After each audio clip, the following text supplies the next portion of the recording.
Just before graduating from college, Lisa ran into Nelson, but before they could even start talking, they were interrupted. Lisa admired how beautiful the shooting stars were while Nelson clearly wasn't doing so well in life. Even so, he invited Lisa to come visit the bell tower where he lived. Nelson was now in charge of ringing the bells. Curious, Lisa asked him where he'd gone after leaving elementary school. Nelson explained that after saying goodbye to their house, his family drifted from place to place. Lisa was drawn in by Nelson's story. The two of them even started howling together up there. Just then, Bart came looking for Lisa, and Nelson used the chance to extort Bart for rent money. Bart escaped using an invisibility cloak. Right as Lisa and Nelson were about to kiss, Nelson ran off to ring the bell. With her family urging her, Lisa chose to leave and went on to deliver her speech as class representative.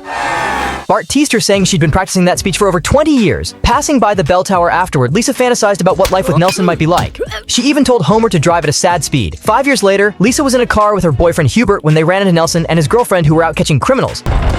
Nelson proudly showed off that he'd just caught Skinner for cutting tags off bedsheets. When they introduced themselves, Hubert mocked Nelson for not being able to marry Lisa. He bragged that he'd proposed to her on the moon and even designed special helmets so they could kiss there. Nelson and his girlfriend couldn't help but brag back. Feeling awkward, Lisa suggested going for a drink. Hubert used the chance to insult Nelson, but Nelson just pinned him to the wall. This made Lisa annoyed with Nelson. Another 5 years passed. Lisa ran into Nelson again, and by then they were both single. They met at a cafe to catch up and even used a brain-link device to revisit their past memories. But Hubert suddenly showed up proposing to Lisa again through a drone. For the sake of Lisa's dreams, Nelson chose to step aside.